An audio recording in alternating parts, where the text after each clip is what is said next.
Welcome to PS Weekly, the sound of the New York City school system. PS Weekly is a collaboration between Chalkbeat New York and The Bell. I'm your host this week, Marcellino Melika. I'm a junior at Francis Lewis High School in Queens.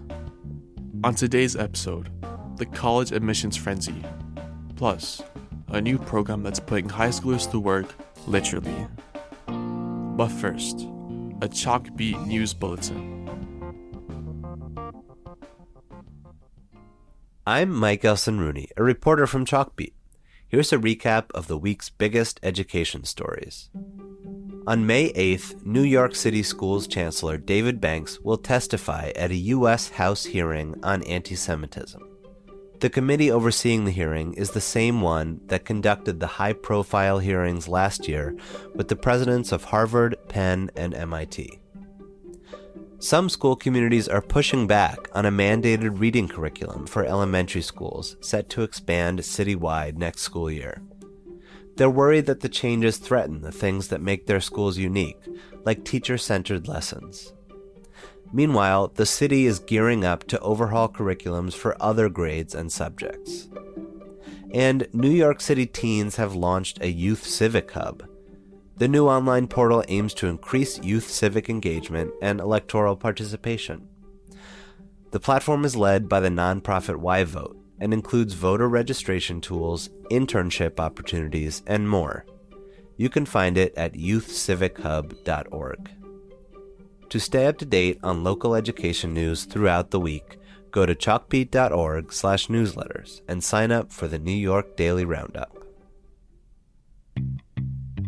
This spring, seniors have been anxiously awaiting letters in their mail or email. Letters that will shape the next 4 years of their lives and beyond. Okay, I just rolled out of bed. I'm about to check my decision. I'm shaking so much. And I'm gonna be checking my Columbia decision. I don't know if I'll get in, but it'll be fine. This annual spring ritual is characterized by stress, and this year is even more stressful than usual. This is the time of the year when many high school seniors choose their college, but millions are in limbo, still waiting to hear how much financial aid they can expect. A landmark ruling from a deeply divided Supreme Court, striking down affirmative action. Yale University tonight is the latest school reversing course, now requiring standardized test scores for college admissions. The changes and challenges in college admissions have led to an especially stressful spring for many high school seniors. We're also seeing new ways that the school system is trying to connect students to careers, sometimes instead of college. We're going to create career pathways where every young person that goes through our schools is going to be guaranteed that they're going to have the skills to go to college, to get a good job. Chancellor David Banks has been steering the school system to focus more and more on introducing students to the workforce well before graduation. So with all of these changes in college admissions and a school system that's talking more about careers than college, we wanted to know, how are high schoolers dealing with the age-old question? What's next? Today, you'll hear from two seniors, one who's putting the earn and learn through a new career-focused program, and another who took the college application game to a new level. With our first story, here's PS Weekly producer, Christian Rojas Linares. Good morning. It is currently 7:17 a.m. I am picking out my outfit of the day and decided to go with my favorite gray flared pants. This is Heidy Torres, a high school junior at the Brooklyn Academy of Global Finance. I would get to school, go through daily school routine, my classes, and I would leave at 12:10 on the dot, and then I would take the train. And from there, I would get to Bloomberg around 1 o'clock. Bloomberg, the global financial and media giant headquartered in Midtown Manhattan. Hello, it is currently 1:24. I am with my fellow apprentice, Kayla. Hi, guys. We are going to start work at exactly 1:30, which we will be taking on tickets and working with their issues. 4 afternoons a week, Heidy switches outfits from student to employee and works on Bloomberg's internal help desk. Here's how she explains her job. I am in charge of basically troubleshooting issues that employees have virtually. I don't show up to their desk. I don't troubleshoot myself, but virtually you would help with like installs for that employee, or you would help them with like, oh, my PC isn't working, and you would like transfer that ticket to somebody who would actually go over there and help them with that issue. I ask her the important question. How much does she get paid? Currently, I get paid $17 an hour. So, you're probably wondering, how is a high school student working at Bloomberg? The short answer is through an apprenticeship program her school offers. At first, I was skeptical. I wasn't really into it. It was like taking a leap of faith, basically, and getting to be comfortable and knowing that you're gonna have to do some things that are out of your comfort zone, but then at the end it's gonna be good for you. Heidy is one of hundreds of students citywide participating in the Career Readiness and Modern Youth Apprenticeship. It's run by a nonprofit organization called CareerWise New York that partners with dozens of New York City public schools. CareerWise was founded in 2019 based off of an organization called CareerWise Colorado. This is Noel Parrish, Vice President of K-12 Partnerships at CareerWise. We wanted to get this started in New York because I personally had students who I know could be successful and wanted to be successful, but who also just wanted a job right out of high school. Sometimes they wanted to do some college, sometimes they just wanted to work a little bit and then go back to college, and there really weren't many options. So we started CareerWise with the goal of just creating an options multiplier for young people where they could take multiple pathways to a successful career. What are the main misconceptions people have about apprenticeships? I think a big one is often the apprenticeship is confused with an internship. So the apprenticeship has required instruction that you have to do. It has on-the-job training that has to be delivered by a mentor. It has a certification that you have to earn at the end of the apprenticeship, and then students can often get college credit for it. There are also paid opportunities. You're part of the company. You're a real employee. And so you're able to say, you know, I have worked at Amazon for 3 years by age 19. So I think that's one of the misconceptions. And there's another big one. It's an alternative to college. Sometimes the apprenticeship can be an alternative to college. It can also be part of your journey in college. And sometimes the two are combined. Like in healthcare, you have to go to college to become a nurse, and so that's part of the pathway. Other occupations, like a project coordinator, that doesn't require a college degree, and so you can do that with just apprentice training. There's also certifications you can get, especially in the technology field, that allow you to do certain jobs without a degree, and so it creates so many options. CareerWise is a key partner in the NYC school system shift from the previous administration's College for All initiative to a focus on what they call career pathways, kind of like routes to professions that students can explore. Our main ones are in technology, business, finance, and then we launched healthcare last year. And so within each of those pathways are different occupations, which are very specific jobs, things like a junior coder, junior graphic designer. We have a pre-nursing program, a radiology program, project coordinator, marketing, human resources. I think we have about 28 different occupations that students can choose from. How many students are participating in the apprenticeship program? We work with about 70 high schools. 58 of them are part of the Career Readiness and Modern Youth Apprenticeship initiative that the DOE is currently running. There's curriculum for 9th and 10th graders, so we have, thousands of students taking that. But then in terms of apprenticeships, we've had over 650 students participate in a modern youth apprenticeship over the last 5 years. CareerWise has high hopes to expand its apprenticeship program and offer it to other schools on a wait list. That will partially rely on having enough employer partners. The New York City Department of Education has said they want to provide 3,000 apprenticeships over 3 years. It's an ambitious goal, though the program would still reach less than 1% of the city's public high school students. I asked Noelle how CareerWise evaluates success. The outcome that I'm most proud of is that it is truly an options multiplier. So we have a large percentage of young people who do decide to go on to college right after the program. We think that's great. We've had a student who got accepted to, I think it was Yale, and he deferred his start of Yale for a year because he wanted to finish his apprenticeship at Amazon.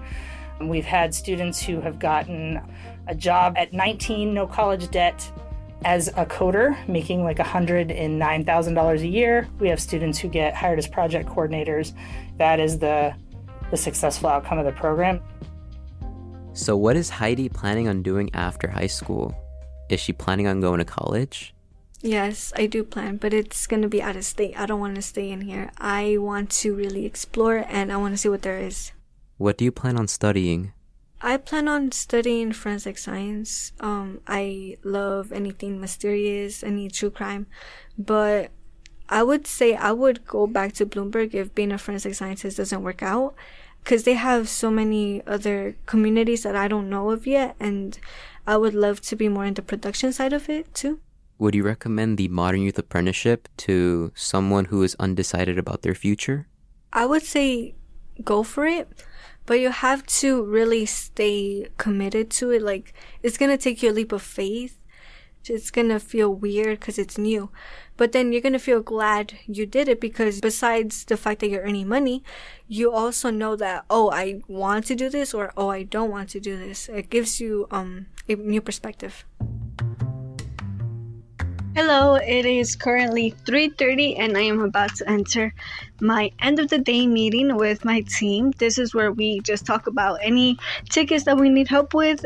So after that, I'm just going to finish up some of the tickets and like saving it for next week. And then that's the end of the day. The theme I heard from both Heidy and Noelle: options. The program is designed to give students more options. A toolbox full of jobs to try out and see if you like. And the goal is that if you do decide to go to college, you'll have a better sense of why. Cooking it up for PS Weekly, I'm Christian Rojas Linares. Thanks, Christian. Next up, producer Tanvir Kaur and I worked together on a story about a high school senior who knows his way around the college application process. After this quick break. We hope you're enjoying listening to PS Weekly as much as we enjoy making it. We spend a lot of time after school planning each episode, setting up and conducting interviews, cutting the tape, writing scripts. It's a long process and totally worth it. But here's the thing. We don't have a bunch of money or millions of followers, so we're counting on you, loyal listener, to help us get the word out. So take a few seconds and send this link, wherever you're listening, to 3 friends, so they too can enjoy PS Weekly. Thanks for your support. I gotta think about this. I always forget what I had for breakfast. Yeah, this morning I had a croissant from my deli, and I went straight to school. A few weeks ago, our host Marcellino spoke with Alex Calafura, a senior at Eastside Community High School in the Lower East Side of Manhattan. We wanted to talk to Alex because he wrote an article for Chalkbeat about how he applied to 23 colleges. So, why did you apply to so many schools? I did it because I'm crazy. But actually, I did it because I really wanted to get the best shot possible at all of these amazing schools, and I'm really passionate about learning, and I believe there's so many different colleges across the country, and I could see myself fitting in at so many of them. But still, 23? Okay, so there's this thing going around the internet for a while now. It's called the shotgunning method. And then there's another strategy, what I like to call the shotgun strategy. This is the one where you apply to many schools, right? Like 15 or 20 schools, sometimes even more than that. You don't really have any insight into what admissions committees that these schools are looking for, so you kind of just shoot your shot at as many schools as possible. You should hope that one specific school has a need for someone with your application. Okay, so I have to admit, I also applied to a lot of schools, 26 of them. I didn't know what shotgunning was, but that's what many seniors are doing. As a first-generation student applying to college, I was anxious. I felt like by getting into a good university, my parents' sacrifices would be worth it. But applying to a lot of schools is not easy. How did Alex keep track of everything? Stay organized, because if you're disorganized, everything's going to fall apart really quickly.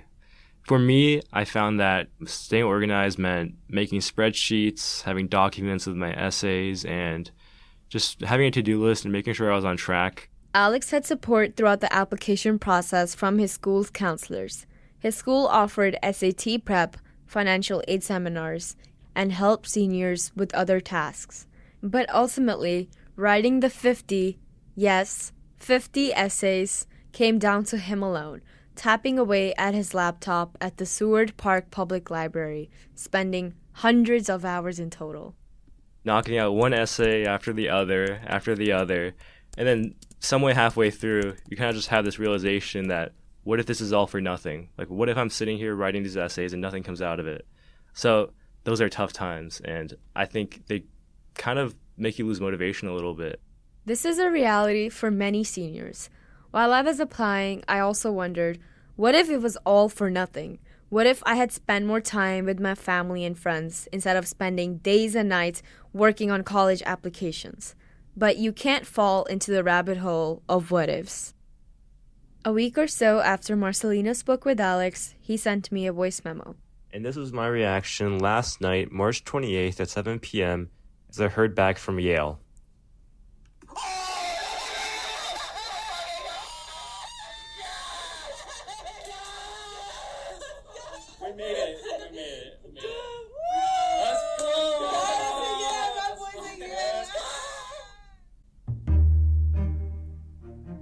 Congratulations, Alex. Your hard work definitely paid off. As for me, I'm anxiously waiting for my FAFSA application to be processed. The process has been difficult, but it's important to remind yourself that your self-worth is not determined by acceptances or rejections. Admission officers are looking at papers, not people. They don't know your personality, that you're kind, or that you always brighten a room with your smile. College is not the only journey. It does not define who you are. There are many ways to achieve your definition of success. If you don't believe me, here's Emmy Award-winning audio producer Stephanie Fu in her recent Instagram reel. I really wanted to go to Stanford. That was the plan. And I failed all of my classes and I graduated with a 2.9 GPA. So suffice it to say, I did not go to Stanford. Now I have one of these. You can't see, but Stephanie picks up her Emmy Award. And I also have this, which is a New York Times bestselling book. And I have worked at places like This American Life, and I've written for like the New York Times, and nobody ever really cared where I went to school. Who you are in high school and where you go to college do not define the rest of your life. You still have a lot of future ahead of you, and everything will be fine. I promise. This is Tanvir Kaur reporting for PS Weekly. If you are a high school senior, what was your experience applying to colleges? If you're not going to college, what is the alternative path you were taking, and what has that been like? Email psweekly@chalkbeat.org. That's our show for today. We're off next week for spring break, but we'll be back with a new episode on May 1st. You won't want to miss it. Our team sat down with Chancellor David Banks himself.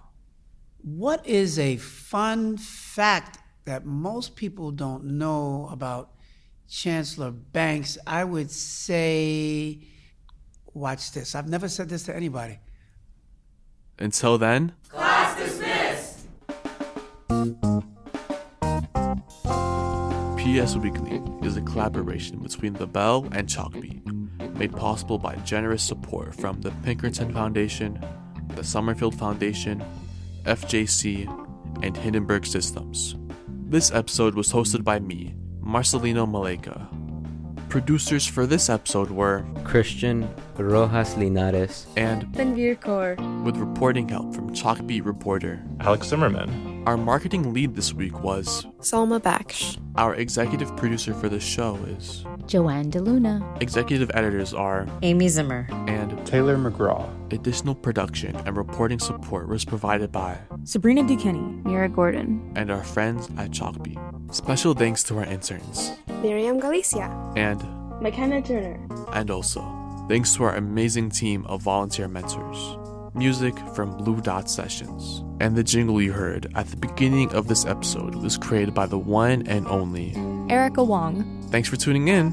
See you next time.